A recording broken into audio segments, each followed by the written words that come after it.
समझे, एजिथ्रोमाइसिन एक antibiotic medicine है जिसका इस्तेमाल बहुत से प्रकार के बैक्टीरियल इन्फेक्शन में किया जाता है। ट्रांसमिटेड डिजीज में जैसे गोनोरिया, देखिए गोनोरिया एक सेक्सुअल ट्रांसमिटेड डिजीज़ है जो कि मेल्स और फीमेल्स दोनों में हो सकता है। इसमें होता है डिस्चार्ज वगैरह होने लगता है, ठीक है, जेनेटल पार्ट से।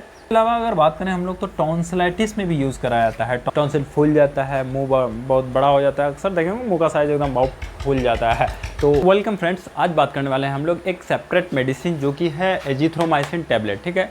एजिथ्रोमाइसिन टैबलेट एक एंटीबायोटिक होती है जिसके बारे में आज बात करने वाले हैं। इसका यूज़ कहाँ किया जाता है, किस कंडीशन में दी जाती है, फिर कौन कौन से डिजीज़ में इसका यूज़ करके उस डिजीज़ को ठीक किया जाता है, ठीक है। तो आइए सबसे पहले समझते हैं कि एजिथ्रोमाइसिन टैबलेट है क्या चीज़। जैसे एजिथ्रोमाइसिन की अगर बात करें तो एजिथ्रोमाइसिन एक मेडिसिन होती है जो एक एंटीबायोटिक होता है। और एंटीबायोटिक मैं सुपरफिशियली थोड़ा सा बता दूं कि एंटीबायोटिक वो मेडिसिन होती है जो किसी भी बैक्टीरिया के कारण अगर कोई इन्फेक्शन काउज होता है बॉडी में तो उस इन्फेक्शन को ठीक करता है, ठीक है। तो आइए समझते हैं यहाँ पे। तो देखिए, azithromycin is an antibiotic which use to treat various type of bacterial infection. देखिए, एजिथ्रोमाइसिन क्या कह रहा है कि एक एंटीबायोटिक है, ठीक है। जैसे हिंदी में अगर समझें, एजिथ्रोमाइसिन एक एंटीबायोटिक मेडिसिन है जिसका इस्तेमाल बहुत से प्रकार के बैक्टीरियल इन्फेक्शन में किया जाता है।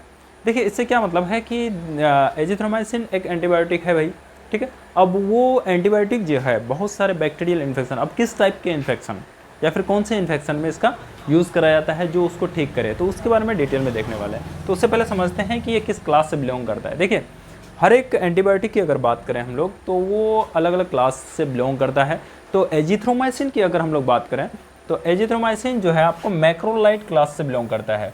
मैक्रोलाइड क्लास वो क्लास होती है जिसमें कि बहुत सारे ऐसे बैक्टीरियल इन्फेक्शन है जो कि बहुत सारे मतलब gram positive gram negative bacteria होता है, उसको किल करके उसके जरिए जो इन्फेक्शन काउज होता है उसे ठीक करता है, ठीक है। तो इसमें मैं एक चीज़ समझने के लिए बता दिया हूँ, जैसे कि मैक्रोलाइड क्लास क्या होती है। जैसे आप एजिथ्रोमाइसिन हो गया, ठीक है, उसके दूसरा क्या है, यहाँ पे देखो एरिथ्रोमाइसिन है, क्लेडिथ्रोमाइसिन है, रोक्सीमेथ्रोमाइसिन है, एजिथ्रोमाइसिन है। देखिए, सब में एक लास्ट में टर्म आया है माइसिन माइसिन माइसिन माइसिन। देखिए, माइसिन टर्म वाला जितनी भी मेडिसिन आती है वो क्या होती है कि वो बिलोंग करता है आपका मैक्रोलाइड क्लास से, ठीक है। जैसे माइसिन टर्म जितना भी है वो मैक्रोलाइड क्लास का, तो ये अलग क्लास की मेडिसिन होगी। इसी तरह से ऑफ्लॉक्सासिन वगैरह जो होती है वो अलग अलग क्लास की होती है, ठीक है।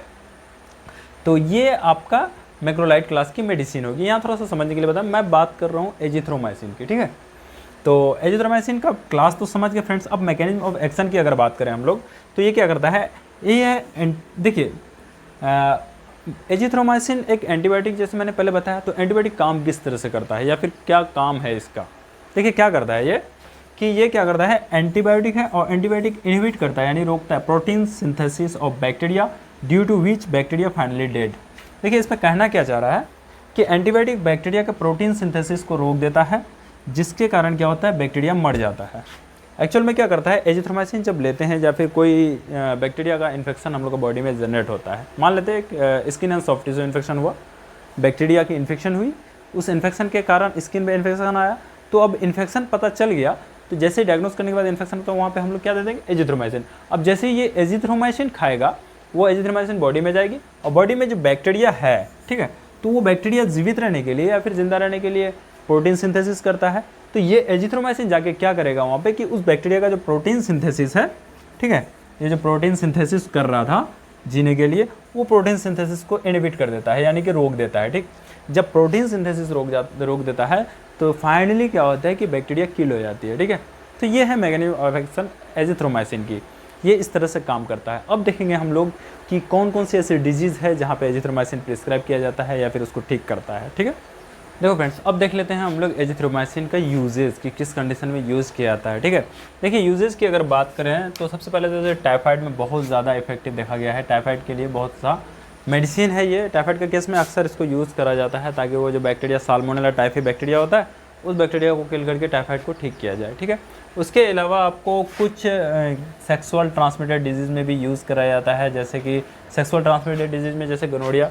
देखिए, गोनोरिया एक सेक्सुअल ट्रांसमिटेड डिजीज़ है जो कि मेल्स और फीमेल्स दोनों में हो सकता है। इसमें होता है डिस्चार्ज वगैरह होने लगता है, ठीक है, जेनेटल पार्ट से। गोनोरिया के केस में मैं अलग से वीडियो बना चुका हूँ, आपको लिंक डिस्क्रिप्शन में मिल जाएगा, ठीक है। तो गोनोरिया के केस में भी इस एजिथ्रोमाइसिन का यूज़ करा जाता है उस इन्फेक्शन को ठीक करने के लिए। उसके बाद उसके अलावा स्किन एंड सॉफ्ट टिश्यू में इन्फेक्शन अगर हो जाता है, skin and soft tissue infection जैसे ऊन वगैरह हो जाना स्किन पे, ठीक है, या फिर कोई भी वायरल इन्फेक्शन होता है उससे सेकेंडरी इन्फेक्शन फैल जाता है, ठीक है, सेकेंडरी इन्फेक्शन किसी बैक्टीरिया के कारण होता है, तो वहाँ पे भी इस एजिथ्रोमाइसिन का यूज़ करके उस बैक्टीरियल इन्फेक्शन को ठीक किया जाता है। उसके अलावा अगर बात करें हम लोग तो आरटीआई के केस में यूज़ किया जाता है। आरटीआई के केस क्या होता है? आरटीआई का मतलब होता है respiratory tract infection. Respiratory tract infection जैसे कि रिस्पायरेटरी ट्रैक्ट में कहीं भी अगर किसी बैक्टीरिया के कारण इन्फेक्शन होता है तो वहाँ पे इस मेडिसिन एजिथ्रोमाइसिन का यूज़ करके उस इन्फेक्शन को ठीक किया जाता है। जैसे कि रिस्पायरेटरी ट्रैक्ट इन्फेक्शन में मैंने कुछ यहाँ पे लिखा है, जैसे अपर रिस्पायरेटरी ट्रैक्ट इन्फेक्शन में अगर देखें अपर आरटीआई में तो उसमें लैरिंजाइटिस हो सकता है, जैसे लैरिंग्स में इन्फ्लेमेशन आ जाना। क्या होता है, कभी कभी देखेंगे लैरिंग्स में इन्फ्लेमेशन आ जाता है, फूल जाता है, जिसके कारण स्वेलिंग करने में, किसी चीज़ को निगलने में बहुत डिफिकल्टी होती है, ठीक। तो उस कंडीशन में भी इस एजिथ्रोमाइसिन का यूज़ करके उसे ठीक किया जाता है। उसके अलावा आपको फेरेंजाइटिस के केस में भी इसका यूज़ करा जाता है। फेरेंजाइटिस में जैसे फेरिंग्स में इन्फ्लेमेशन आ जाता है, किसी बैक्टीरिया का इन्फेक्शन कर जाता है, जिसके कारण क्या होता है कि फेरेंजाइटिस का केस नज़र आता है। उस बैक्टीरिया को किल करने के लिए या फिर उस इन्फेक्शन को ठीक करने के लिए एजिथ्रोमाइसिन का यूज़ करते हैं, अक्सर देखे होंगे, ठीक है। उसके अलावा अगर बात करें हम लोग तो टॉन्सिलाइटिस में भी यूज़ कराया जाता है। टॉन्सिलाइटिस में जैसे कि टॉन्सिल में इन्फ्लेमेशन आ जाता है किसी बैक्टीरिया के कारण, टॉन्सिल फूल जाता है, मुंह बहुत बड़ा हो जाता है, अक्सर देखेंगे मुंह का साइज एकदम बहुत फूल जाता है, तो उसमें भी इसका यूज़ कराया जाता है, ठीक है। तो ये टॉन्सिलाइटिस के केस में भी यूज़ करते हैं ताकि उस टॉन्सिल में जो इन्फ्लेमेशन जनरेट हुई है उसे ठीक किया जाए। उसके अलावा अगर लोअर रिस्पायरेटरी ट्रैक्ट की हम लोग बात करें, जैसे लोअर रिस्पायरेटरी ट्रैक्ट की अगर बात करें हम लोग तो लोअर रिस्पायरेटरी में जैसे ब्रोंकाई होता है, ब्रोंक्यूल्स होता है, निमोनिया जैसे कहते थे। जैसे ब्रोंकाई क्या होता है, जैसे ब्रोंकाइटिस में किसी बैक्टीरिया का इन्फेक्शन होता है। जब ब्रोंकाइटिस में किसी बैक्टीरिया का इन्फेक्शन लंग्स के अंदर, तो उस इन्फेक्शन को ठीक करने के लिए या फिर उस बैक्टीरिया को किल करने के लिए इस एजिथ्रोमाइसिन का यूज़ करते हैं। उसके अलावा ब्रोंक्योलाइटिस में भी इसका यूज़ करा जाता है। ब्रोंक्यूल्स में जब इन्फ्लेमेशन हो जाता है, किसी बैक्टीरिया का इन्फेक्शन हो जाता है, तो वहाँ पे भी दे करके इस एजिथ्रोमाइसिन को उस बैक्टीरिया को किल किया जाता है और उस इन्फेक्शन को ठीक किया जाता है। उसके अलावा निमोनिया के केस में भी इसका यूज़ करते हैं। निमोनिया के केस में क्या होता है, लंग्स में इन्फ्लेमेशन आ जाती है, कोई बैक्टीरिया होता है, बैक्टीरिया इन्फेक्शन करता है, इन्फेक्शन करने के बाद लंग्स में इन्फ्लेमेशन जनरेट करती है और लंग्स में के यूनिट जो होती है एल्वुलाई, उस एल्वुलाई के अंदर जैसे लंग्स हो गया, लंग्स के अंदर एक यूनिट होती है एल्वुलाई, जहाँ पे एयर का एक्सचेंज होता है, एयर का एक्सचेंज होता है। तो ये होता है खाली थैली की तरह होता है, ठीक है, थैली की तरह होता है खाली, जहाँ पे गैस जाता है, ऑक्सीजन वहाँ से एब्जॉर्ब होती है और बाकी का जितने भी एयर होती है वो फिर रिफ्लेक्ट हो जाती है, ठीक है। तो यहाँ पे क्या होता है कि जब किसी बैक्टीरिया का इन्फेक्शन होता है तो उस इन्फेक्शन के कारण ये जो एयर का बैग होता है वो होता है पस से फिल्ड हो जाता है, ठीक। जब बैक्टीरिया का इन्फेक्शन हो तो वहाँ तो पस बन जाता है और जब पस बन जाता है तो ये एयर फील्ड हो जाता है। जब एयर फील्ड होने की जगह वहाँ पे पस फील्ड हो जाता है। जब पस फील्ड हो जाता है तो सांस लेने में डिफिकल्टी आ जाती है पेशेंट पे। निमोनिया के केस में अक्सर डिफिकल्टी होती है ब्रीथिंग में ही, ठीक है। तो इसमें भी इसका एजिथ्रोमाइसिन का यूज़ करते हैं और एजिथ्रोमाइसिन का यूज़ करके इस निमोनिया को भी ठीक किया जाता है। और इसके अलावा हो सकता है डॉक्टर अपना एक्सपीरियंस के अनुसार अलग अलग जगह भी अलग अलग बैक्टीरियल इन्फेक्शन में भी इसका यूज़ कर सकता है, ठीक है फ्रेंड्स।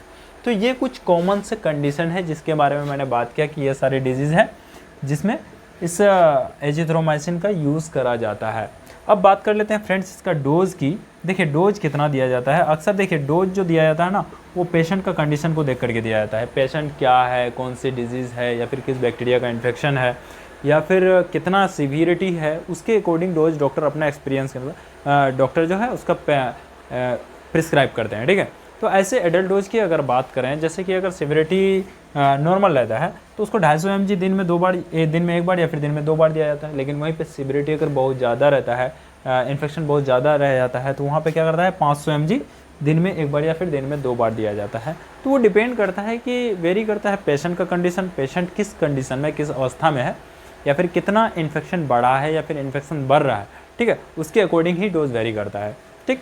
तो ये डोज हो गया फ्रेंड्स कि एजिथ्रोमाइसिन कितना कितना डोज में दिया जाता है। अब देखिए बहुत ही इंपॉर्टेंट चीज़ है कि भाई किस किस कंडीशन में एजिथ्रोमाइसिन का यूज़ नहीं कर सकते हैं या फिर कौन सी ऐसी बातें हैं जहाँ पे ध्यान रखने की ज़रूरत है एजिथ्रोमाइसिन की। तो जैसे यहाँ पे क्या है, प्रिकॉशन में मैंने लिखा है कि अगर केस प्रेगनेंसी का है, ठीक है, प्रेगनेंसी हुआ, ब्रेस्ट फीडिंग कर रहा है, कोई मदर अब बच्चे को दूध पिलाता है, ठीक है, या फिर उसके अलावा अगर किसी को एजिथ्रोमाइसिन से एलर्जी है, या फिर उसके अलावा इरेगुलर हार्ट बीट का प्रॉब्लम चल रहा है उसका, या फिर कैल्शियम लेवल लो हो, या फिर पोटासियम लेवल लो हो, तो ये सारी जब कंडीशन आती है तो इस कंडीशन के तहत क्या होता है कि मेडिसिन को सोच समझ के देना चाहिए। और दूसरी बात कि बहुत ज़्यादा है तो बहुत ज़्यादा केसेस में तो ऐसा किया जाता है कि मेडिसिन को देना ही नहीं चाहिए ऐसा केसेस में। और अगर जब भी इस तरह का कंडीशन हो तो डॉक्टर से प्रॉपर कंसल्ट करके ही मेडिसिन लें। और वैसे भी ना फ्रेंड्स, कोई भी मेडिसिन जो है बिना डॉक्टर का कंसल्टेशन से नहीं ले, क्योंकि मेडिसिन में साइड इफ़ेक्ट होती है और हो सकता है कि उसके मेडिसिन को लेने से इसका कोई अनवांटेड साइड इफ़ेक्ट देखने को मिलता है, तो फिर उस समय दिक्कत आ जाएगी। इसीलिए कोई भी मेडिसिन जो है वो डॉक्टर के प्रॉपर कंसल्टेशन से ही लेना चाहिए, ठीक है। वीडियो सिर्फ नॉलेज पर्पज़ के लिए, आप लोग का नॉलेज को इम्प्रूवमेंट करने के लिए बता रहा हूँ, ठीक। ये तो हो गई प्रिकॉशन। अब बात कर लेते हैं फ्रेंड्स साइड इफेक्ट। देखिए जैसे मैंने बात की ना कि मेडिसिन लेने से पहले डॉक्टर से कंसल्ट बहुत ज़रूरी है, क्योंकि उसमें साइड इफेक्ट होती है। तो इस एजिथ्रोमाइसिन को लेने से क्या क्या साइड इफेक्ट आपको देखने को मिल सकता है, ठीक, उसकी मैं बात कर रहा हूँ। जैसे इसका अगर साइड इफेक्ट देखेंगे तो आपको वाटरी डायरिया देखने को मिल सकता है, वाटरी स्टूल देखने को मिलता है, या फिर स्टूल में ब्लड आना देखने को मिल सकता है, या फिर उसके अलावा चेस्ट पेन, वोमिटिंग, या फिर इरेगुलर हार्ट बीट हो रहा है, या फिर इचिंग हो रहा है, ठीक, खुजली हो रही है, जैसे स्किन पे रेसेस पड़ रहे हैं।